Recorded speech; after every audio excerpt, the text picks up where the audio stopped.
اعوذ باللہ من الشیطان الرجیم بسم اللہ الرحمن الرحیم الحمد للہ رب العالمین وصلی اللہ علی محمد وعلی آلہ الطاہرین۔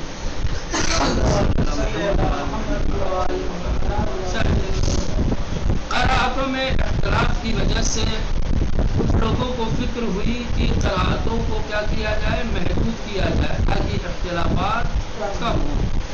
لہٰذا کسی نے 25 قرأتوں کو محدود کیا، کسی نے 7۔ یہ 7 زیادہ مشہور ہے، 7 مشہور قاریوں کے۔ البتہ اس پر بعض لوگوں کا اعتراض بھی ہے اور وہ اعتراض بھی اس سے پہلے پڑھا جا چکا۔ چلے وہ 7 قرأتیں جو مشہور ہیں، ٹھیک، جن کو قرآن سبعہ کہا جاتا ہے، اور ان کے راوی کیا ہے، یہ کوئی بس جاننے کی چیز ہے، جلدی سے آگے بڑھتے ہیں۔ یہاں پر 7 قاریوں کے نام اور ان کے راویوں کے نام ذکر کیے گئے ہیں۔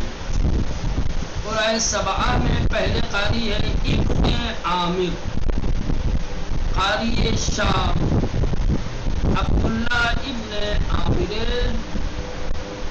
یحسبی۔ ابن عامر کے بیٹے، یہ شام کے قاری تھے، ان کا پورا نام ہے عبداللہ ابن عامر یحسبی۔ یہ 118 ہجری میں فوت ہوئے ہیں۔ ان کی قرأتوں کے جو راوی ہیں وہ حضرت ہشام ابن عمار ہیں اور دوسرے ابن سکوان ہیں۔ دوسرے قاری ہیں ابن کثیر، قاری مکہ، یہ مکہ کے استاد ہیں، مکہ کے قاری ہیں۔ ان کا پورا نام ہے عبداللہ ابن کثیر دارمی، جو 120 ہجری میں فوت ہوئے ہیں۔ ان کی قرأتوں کو نقل کرنے والے جو راوی ہیں وہ ہے بزی اور دوسرے قنبل۔ تیسرے راوی ہیں عاصم، یہ کوفہ کے قاری تھے، ان کا پورا نام ہے عاصم ابن ابی الجنود اسدی، ٹھیک، یہ بھی 128 میں فوت ہوئے ہیں۔ ان کی قرأتوں کے راوی حفص ابن سلیمان اور شعبہ ابو بکر ابن عیاش، ٹھیک۔ حفص عاصم کی قرأت زیادہ بہتر طور پر جانتے تھے، انہوں نے ہی اسے نشر کیا، جواز اکثر و بیشتر اسلامی ممالک میں رائج ہے۔ کہہ کہ یہ جو عاصم کی قرأت ہے جس کو حفص نے نقل کیا ہے، بیان کیا ہے، انہی کی قرأت سب سے زیادہ مشہور ہے، شہرت یافتہ ہے۔ آج تمام اسلامی ممالک میں انہی کے طرز پر، انہی کی قرأت پر قرأتیں کی جاتی ہیں۔ چوتھے ہیں ابو عمرو قاری بصرہ، یہ کیا ہے، بصرہ کے، شہر بصرہ کے قاری تھے۔ زبان ابو عمرو ابن علاء مازنی، یہ ان کا پورا نام ہے، جو 154 عیسوی میں فوت ہوئے ہیں۔ ان کے راوی ہے حفص ابن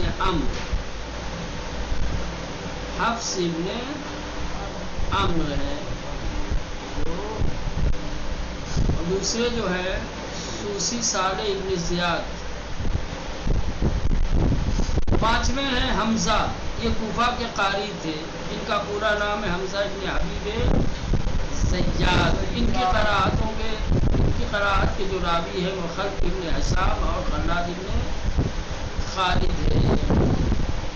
یہ دونوں ان کے بالواسطہ شاگرد ہیں، کہہ رہے کہ ان کی قرأتوں کے جو ناقل ہیں یہ ان کے بالواسطہ، ایک واسطے سے شاگرد ہیں۔ جیسے مثال کے طور پہ آپ کو میں پڑھا رہا ہوں، آپ ہمارے شاگرد ہیں، آپ کسی اور کو تعلیم دیجیے، تو آپ جسے تعلیم دیں گے وہ میرا شاگرد بھی کہلائے گا، منتہا بالواسطہ، آپ کے واسطے سے میرا شاگرد ہے نا، آپ مستقیماً میرے شاگرد ہیں اور وہ کیا ہو جائے گا، بالواسطہ۔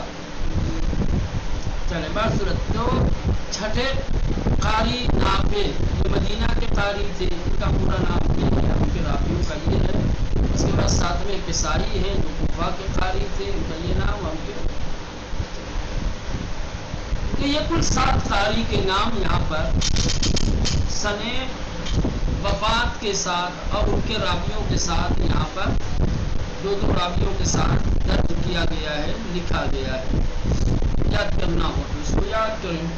پھر یہ 7 قراءتیں جو سب سے زیادہ شہرت رکھتی ہیں، مشہور و معروف ہیں، اور صحیح قراءتوں کا معیار اور میزان یہی قراءتیں ہیں. بعد میں 3 اور قاریوں کی قراءت کا اضافہ کیا گیا. 7 قاریوں میں 3 قاریوں کا اور اضافہ ہوا تو تعداد کتنی ہو گئی؟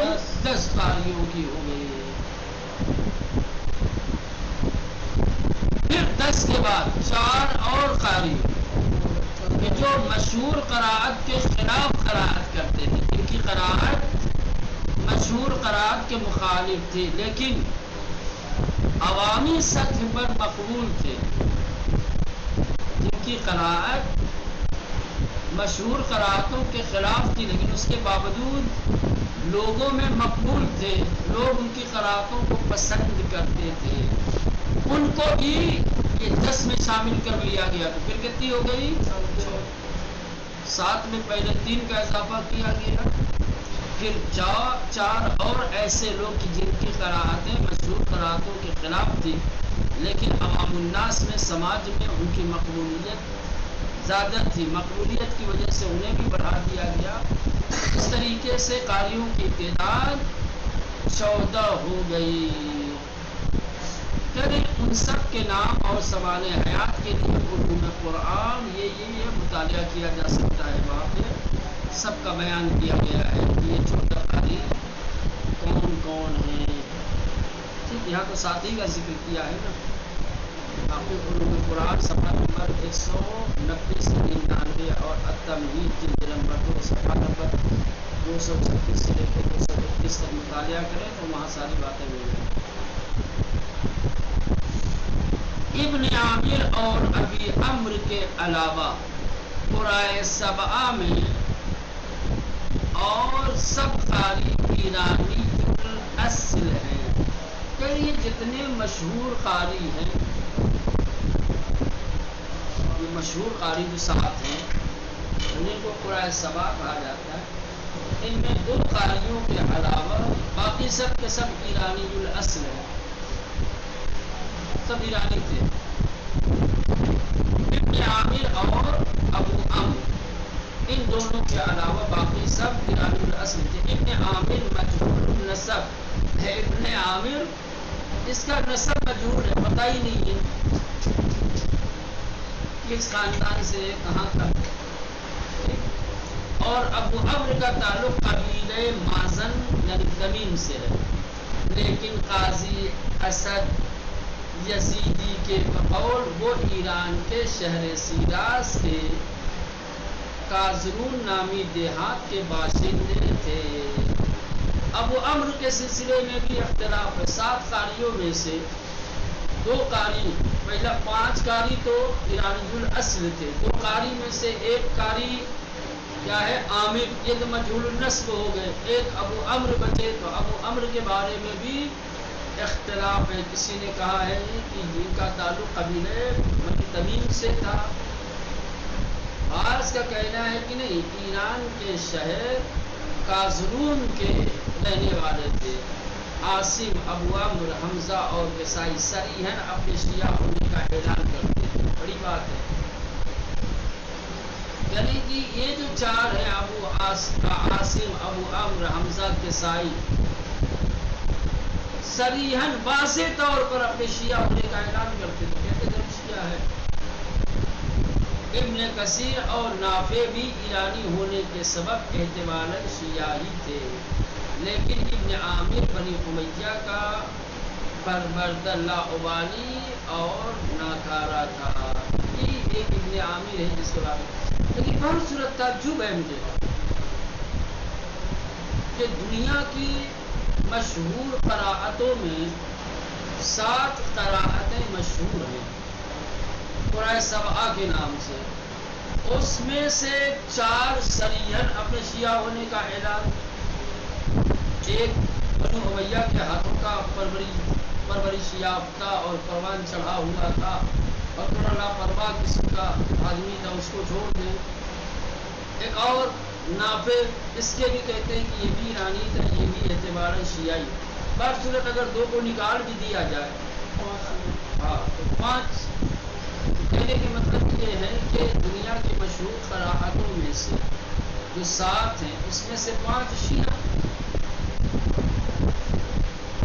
جن کی قراءتیں صحیح قراءتوں کا میزان، جن کی قراءتیں صحیح قراءتوں کا پیمانہ ہے نا. تو جس مسلک سے، جس مکتب سے انکاریوں کا تعلق تھا، آج وہ مکتب بند قراءت میں کس جگہ پہ، کس مقام پہ کھڑا ہے؟